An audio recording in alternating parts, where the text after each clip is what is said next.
വാർത്തകൾ വിശദമായി. ഖത്തറിലുണ്ടായ സ്ഫോടനത്തിൽ ദാരുണമായി മരണപ്പെട്ട വടകര തൂണേരി സ്വദേശി അർജുന് കണ്ണീരോടെ വിടചൊല്ലി ജന്മനാട്. ഇന്ന് രാവിലെ വെള്ളൂരിലെ വീട്ടിലെത്തിച്ച മൃതദേഹം പൊതുദർശനത്തിന് വെച്ച ശേഷം വീട്ടുവളപ്പിൽ സംസ്കരിച്ചു.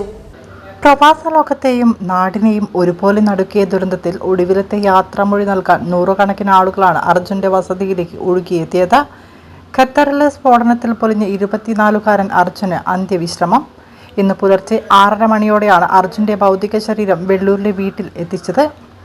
പ്രിയപ്പെട്ടവന്റെ മൃതദേഹം കണ്ടതോടെ ബന്ധുക്കളുടെയും സുഹൃത്തുക്കളുടെയും നിയന്ത്രണം വിട്ടു. തുടർന്ന് പൊതുദർശനത്തിന് വെച്ച മൃതദേഹത്തിൽ രാഷ്ട്രീയ സാമൂഹിക രംഗത്തെ പ്രമുഖരും നാട്ടുകാരും അന്തിമോപചാരം അർപ്പിച്ചു. തുടർന്ന് വൈകാരികമായ അന്തരീക്ഷത്തിൽ സംസ്കാര ചടങ്ങുകൾ വീട്ടുവളപ്പിൽ നടന്നു. 1.5 വർഷം മുൻപായിരുന്നു അർജുന്റെയും വാണിമേൽ സ്വദേശിനി അതുല്യയുടെയും വിവാഹം. കഴിഞ്ഞ ഓണത്തിനാണ് അർജുൻ അവസാനമായി നാട്ടിലെത്തി മടങ്ങിയത്.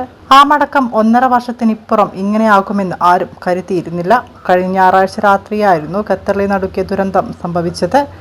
ഖത്തർ എനർജിയുടെ പ്ലാന്റിൽ അറ്റകുറ്റപ്പണികൾ നടക്കുന്നതിനിടെയുണ്ടായ സ്ഫോടനത്തിലാണ് അർജുന് ജീവൻ നഷ്ടമായത്. അപകടത്തിൽ അർജുൻ ഉൾപ്പെടെ 12 ഇന്ത്യക്കാരും ഒരു പാകിസ്ഥാൻ സ്വദേശിയും മരണപ്പെട്ടതായി ഖത്തർ എനർജി അധികൃതർ സ്ഥിരീകരിച്ചിരുന്നു. 66 തൊഴിലാളികൾക്ക് അപകടത്തിൽ പരിക്കേറ്റിട്ടുണ്ട്. പ്രതീക്ഷകളുടെ പ്രവാസ ലോകത്തേക്ക് പറന്നുയർന്ന ഒരു യുവാവിന്റെ അകാല വിയോഗം താങ്ങാനാവാത്ത വേദനയായി മാറിയിരിക്കുകയാണ് ഈ നാടിന്. ഇക്കഴിഞ്ഞ ഞായറാഴ്ച ഖത്തറിലുണ്ടായ പാചകവാതക ദുരന്തത്തിൽ നമ്മുടെ പ്രിയപ്പെട്ട അർജുൻ നമ്മെ വിട്ടുപിരിഞ്ഞിരിക്കുകയാണ്. അർജുൻ്റെ വേർപാട് നമ്മുടെ പ്രദേശത്തെ ആകെ ദുഃഖത്തിലാക്കിയിരിക്കുകയാണ്. വളരെ ഒരുപാട് കാലം നമ്മോടൊപ്പം ജീവിക്കേണ്ട അർജുൻ വളരെ ചെറുപ്പത്തിൽ തന്നെ ജീവിതം കരുപിടിപ്പിക്കുന്നതിന് വേണ്ടി പ്രവാസ ജീവിതം നയിച്ചപ്പോൾ ആകസ്മികമായുണ്ടായ വേർപാട് നമ്മുടെ പ്രദേശത്തെയും നാട്ടുകാരെയും അവരുടെ കുടുംബത്തെയും ആകെ ദുഃഖത്തിലാക്കിയിരിക്കുകയാണ്.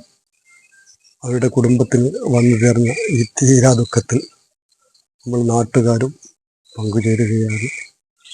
അവരുടെ വേർപാട് അവരുടെ കുടുംബത്തിന് നികത്താനാകാത്തതാണ്.